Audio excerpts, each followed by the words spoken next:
welcome to this how-to video. In this video we're going to show you how to create an Australian flag using our Aussie flag template, which we've created and is being distributed by Anest Iwata Australia and 2Spray. So we're going to get right into the video now. We've got an aluminium composite panel. You saw that we're using KC20 from House of Colour, which is a post-sanding cleaner, so a water-based degreaser. I sprayed that onto the panel first, wiped it clean, and then sanded with a grey Scotch-Brite just to scuff up the surface. Now we're going to be using the hexxus spray mask, which you just saw then. It's as you can see here, it's a light grey, so it's transparent. We're going to use that to mask off the outside of our flag pattern. So still using the freehand template to create everything, but we just applicated it onto the panel. It's a great mask for any automotive paint. We're using water-based in this particular video, but even if you're using automotive, it doesn't leave glue. So you should be able to find that from your local sign shop, as well as the aluminium composite panel, which they would sell as well, and they usually come in an array of different colours. So you can either, like using the template, you can draw straight through the template on there with a white pencil, or even a regular pencil, but for this particular demonstration I'm going to show you how to spray it on. So using Trident Blue, we're just going to spray through the outside edge of the flag, which will give us the outside edge, which will cut, and then we'll spray the body of the flag. We're also using the torn edges because we want our flag to appear ripped. So you can see how that provides the outline. So you could also draw it, but it's a lot quicker if you just use the airbrush. Now with the X-Acto knife or a hobby knife, we just carefully cut the outside edge, trying not to be too heavy-handed because we don't want to cut into the aluminium panel. You could also do this flag completely freehand, but for this particular purpose I wanted to show you using the masking and the template as one. So obviously if you wanted to do it totally freehand, you would virtually skip this step and do it a different method. Once we've cut all that out and we're happy with it, we can then remove the positive part of the template, leaving the negative, and we'll keep that.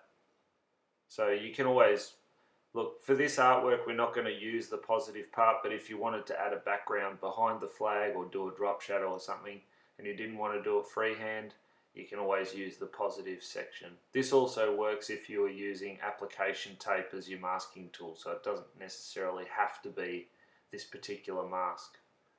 Now once I've removed the mask, I give it a quick spray again with the water-based degreaser just to make sure it doesn't leave any sort of imprints that could cause it to show when I start basing it. And using the True Blue Trident paint now, I'm just applying thin coats of that just to get my base colour coverage.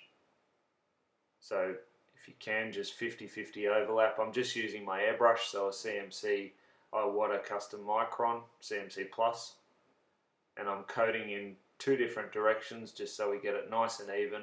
And I'm also using a heat gun in between coats just to carefully dry. Don't go too hot with it because you don't want to affect your template. But like I said to you earlier, this stuff is pretty good to use. I've used it numerous times on automotive artworks over the years and I've never had any issues. So it's a really, really good mask to use, and it's not overly expensive either. So just keep building up that blue to get our flag colour. So this blue will be the base colour that we're going to use, and then we're going to airbrush the Union Jack and the Southern Cross on top of that.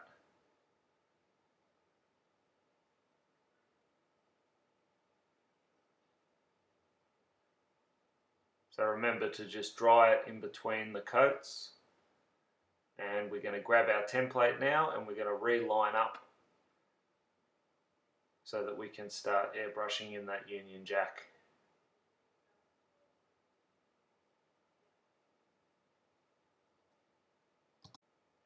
So what I'm doing now with some fine line tape, 3mm fine line tape, I'm just taping up some of the areas of the template that I don't want overspray to show through.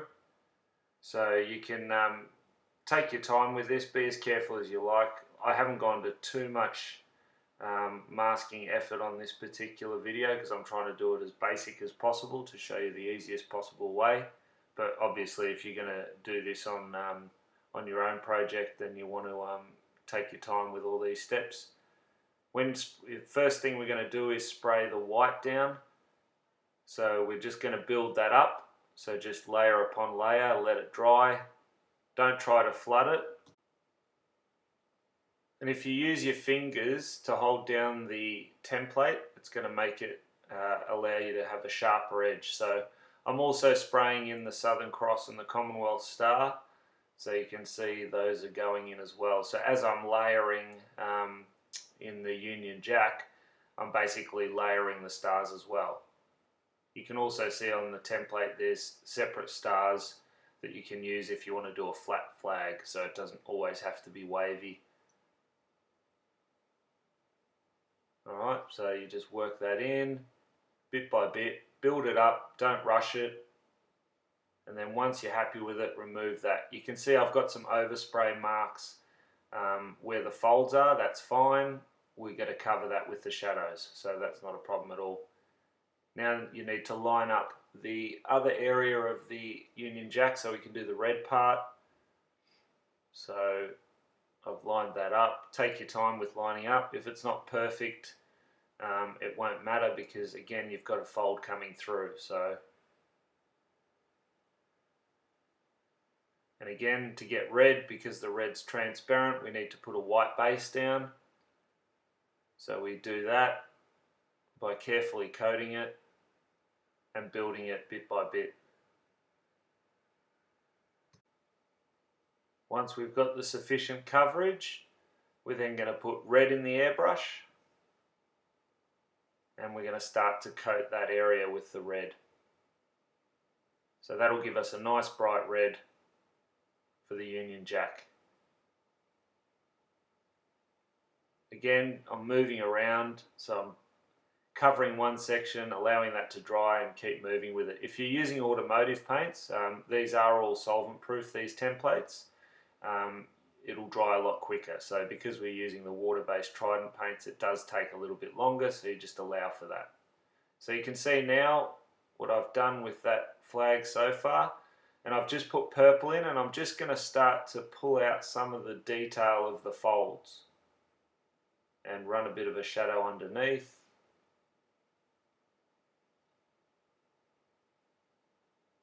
And there's also a little curl, so we kept those pieces earlier on, so we're going to replace them just so we can get the curl nice and sharp. So just two positive little masks, and using white now, we're going to add those in. You can see how that overspray mark has nearly disappeared because there's a white highlight that sits on there anyway to create the 3D effect. So we're just spraying our highlights in and hitting those areas which we just masked up. So you don't have to follow this 100% accurately. If you want to tweak it a little bit to suit, you want to put more tears in the flag, that's why the stencil's set up that way. You can modify it the way you want it.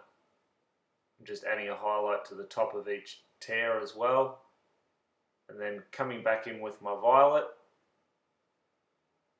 I'm going to shade. Now the violet shades really nicely on the blue, but you'll see that on the red it doesn't look as nice. So I'm not too worried because we're going to come back with the black later on. Now I'm not happy with that violet over that star, so rather than editing it out, I thought I'd show you how to fix it. So you just line your template back up. The white's opaque, so that'll opaque the star back over what you've done, and it's fixed that. And then we continue with our violet to shade.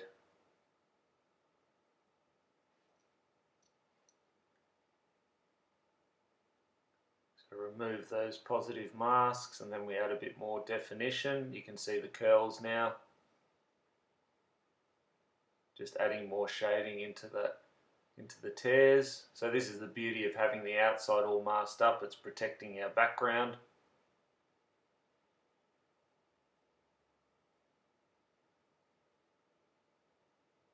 It makes it pretty easy to create our flag.